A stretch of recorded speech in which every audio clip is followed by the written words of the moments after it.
కాల్పులు జరిపింది ఎవరో తెలుసు అంటున్నారు సరూర్ నగర్ కాల్పుల్లో గాయపడ్డ నాగరాజు. ఇంట్లోకి వెళ్లే సమయంలో దుండగులు వచ్చి అందులో ఒకరు తనపై కాల్పులు జరిపాడని, మరొకతను బైక్ పైనే ఉన్నాడని చెప్పారు.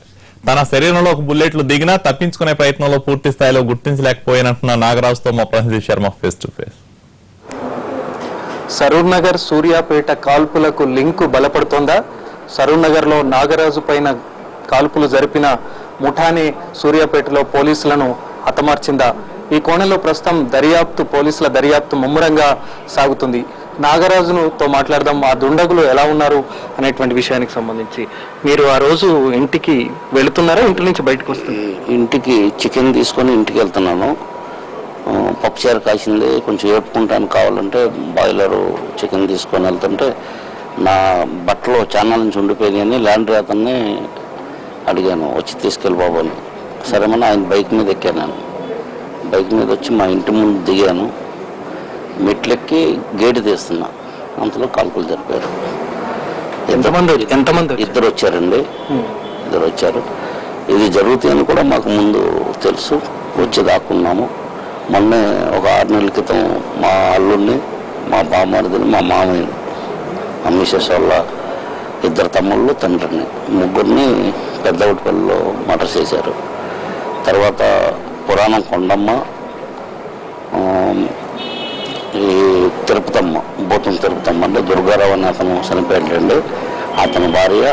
తర్వాత భూతం మారమ్మ, తర్వాత ఉమాదేవి మా కోడలు, తర్వాత బొండు దుర్గమ్మ అని వాళ్ళు ఇంకో కూతురు. వీళ్ళు అక్కడ అందరి ముందు శబ్దం చేసి మమ్మల్ని అందరూ చంపేస్తామని అందరికీ పోలీసులు కూడా తెలుసండి. చంపింది ఎవరో కేసులు మా మీద ఫస్ట్ నా మీద కట్టారు.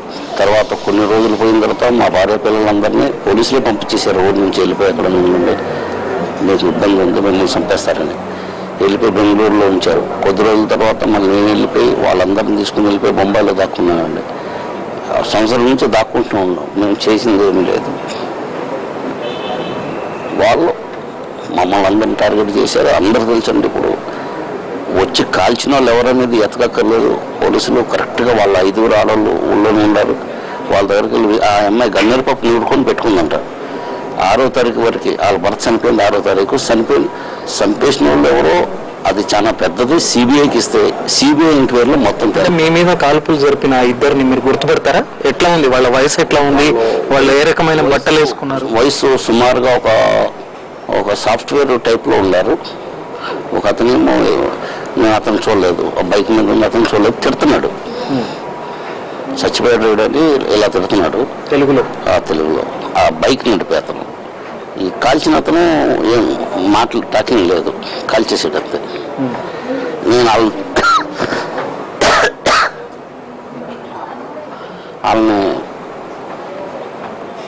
వాళ్ళని చూసేంత మూమెంట్ తీసుకోలేదు.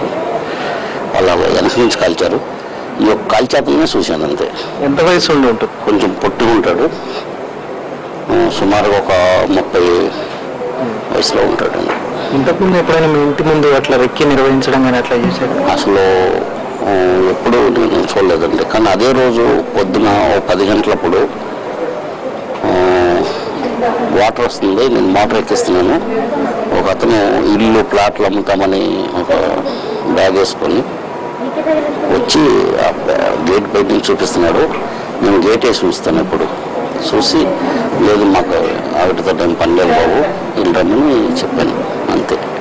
మీకు ఈ విషయం తెలిసిందా సూర్యాపేటలో కాల్పులు జరిగాయి అంటే? ఇప్పుడు నిన్న ఎవరో ఇక్కడ మా ఊరి నుంచి మాకు ఇట్లా జరిగిందన్న తర్వాత అక్కడి నుంచి పోలీసుని పంపించారు మమ్మల్ని కేసులో అరెస్ట్ చేయాలని. లాస్ట్కి మా మిస్సెస్ పేరు కూడా అట్లా చేర్చారంట. మా కూతురు మొగుడు చంపేశారు, నా కూతురుని కూడా చేర్చారంట. మొన్న ఏదో కొత్త డిఎస్పీకి ఇచ్చారంట. ఈ ఛార్జ్ షీట్ తీసి ఇంకోళ్ళకి మేము ఏదో అన్యాయం చేసి ఊరి నుంచి పోలీసులు తప్పించారన్నట్టు ఒక దాన్ని తీసుకొచ్చి వాళ్ళకి ఎన్నో కోట్ల ఆస్తి ఉంది, డబ్బులు ఇచ్చి కొనేస్తున్నారు. ఏం జరుగుతుందనేది మీ అందరూ తెలుసు. ఇన్ని పిస్తోళ్ళు వస్తున్నాయి, ఇంతమందిని పెట్టి ఇంత కాల్పిస్తున్నారు. వాళ్ళకి ఎంత పెద్ద అండా ఉంది వెనకాల, ఎంత ఉంటే ఇంత చేయగలుగుతున్నారు. దొరకకుండా ఇక్కడ ఎలా తిరగలుగుతున్నారు?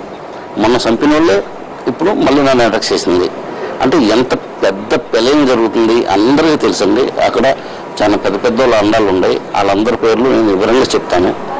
నాకు కొంచెం ఆపరేషన్ ఇవన్నీ అయిన తర్వాత నాకు కొంత తెలుసు. అంటే లండన్ లో ఒక అతను ఉన్నాడు, లండన్లో ఉంది బోతం గోవిందు, మా అయ్యంకుడు. అతనే చేయిస్తున్నాడు. 100కి 100కి 100 ఆయన చేపిస్తున్నాడు. కానీ ఆయన వెనకాల ఇంకా శక్తులు ఉన్నారు. బోతం సీన్ అని కూడా వాళ్ళ తమ్ముడు ఇక్కడ లోకల్ రోడ్లో చేపిస్తున్నాడు. అక్కడి నుంచి అతను డబ్బులు పంపించి మొత్తం ఇప్పుడు ఇంకెన్ని 100 మందిని కొన్నాడు. ఇప్పుడు ఎంతమందికి పిస్తోలిస్ట్ ఇప్పుడు మమ్మల్ని కోర్టుకు తీసుకెళ్ళి చంపేస్తారు, ఎక్కడున్నా చంపేస్తారు.